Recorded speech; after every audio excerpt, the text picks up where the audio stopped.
আসসালামু আলাইকুম।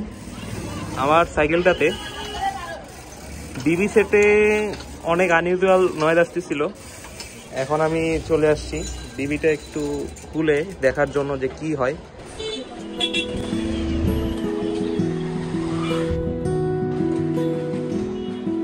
আমাদের শপের লোকেশনটা হচ্ছে ঢাকা ক্যান্টনমেন্ট ইব্রাহিমপুর বাজার, ডাচ বাংলা এটিএম বুথের অপোজিটে হাফমাস্টার। আমার সাইকেলের ডিবি সেটটা খুলতেছে মোতালেব ভাই খুবই দক্ষতার সাথে।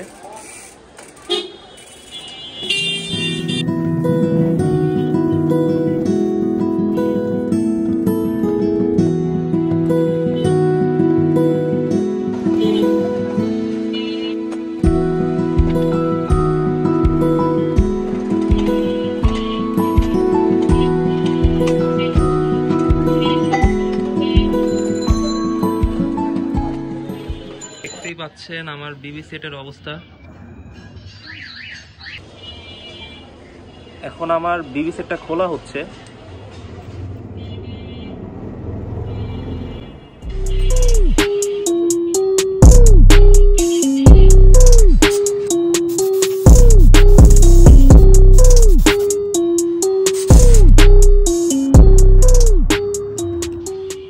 আমার সাইকেলে এই ডিবি সেট গ্রিস করার পরেও সেই সাউন্ডটা যায় নাই, বিধায় আমি আমার বুঝতে পারছি যে আমার হাফটা গ্রিস করতে হবে, যার জন্য এই সাউন্ডটা আসতেছে। তো এখন আমি হাফ গ্রিস করতেছি, আর এই যে কেরোসিন দিয়ে আমার চেইন এবং ক্যাসেট ডেরা মানে পুরো গ্রুপ সেটটা আর কি আমি ওয়াশ করতেছি আর হাফটা গ্রিস করতেছি। আশা করি এটার পরে আমার সেই সাউন্ডটা যাবে।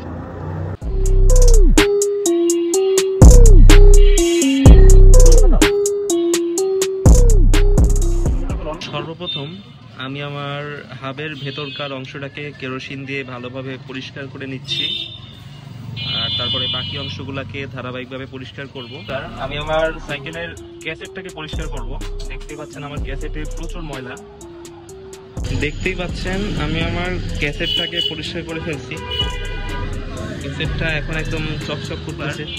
আমি আমার সাইকেলের ডেরাটা পরিষ্কার করব, ব্যাক ডেরা। দেখতেই পাচ্ছেন আমার ডেরাতে প্রচুর পরিমাণে ময়লা। ইতোমধ্যে আমি আমার সাইকেলের ব্যাক ডেরাটাকে খুব সুন্দর করে পরিষ্কার করে নিয়েছি, দেখতেই পাচ্ছেন।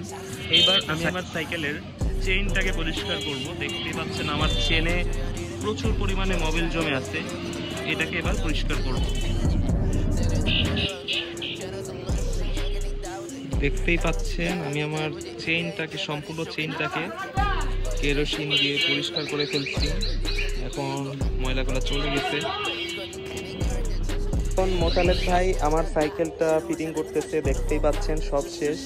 এখন চেইনটা ফিটিং করা হচ্ছে, তারপরে আমরা চালিয়ে দেখব। এবং তারপর তো পরবর্তীতে আমি আমার সাইকেলের হাফটা গ্রিস করার পরে এবং গ্রুপ সেট ভালোভাবে টিউনিং এবং গ্রুপ সেট ভালোভাবে ওয়াশ করার পরে আমার সাইকেলে সেই আনইউজুয়াল নয়েজটা কিন্তু চলে গিয়েছে। তো আপনাদের যাদের যাদের সাইকেলে এরকম আনইউজুয়াল নয়েজ আছে, যেমন ঠিকভাবে ধরা যায় না যে ডিবি সেট থেকে আসতেছে কি না কোথা থেকে আসতেছে, যে ডিবি সেটের জন্য অনেকে মানে আগে ডিবি সেটটা গ্রিস করেন, তারপরেও দেখেন যে শব্দটা যায় না, তো তারা সর্বপ্রথম হাফটা গ্রিস করে নেবেন আর গ্রুপ সেটটাকে সবসময় স্মুথ রাখবেন। দেখবেন সাইকেল চালাতে অনেক ভালো লাগবে এবং সাইকেলটা অনেক ভালো চলবে।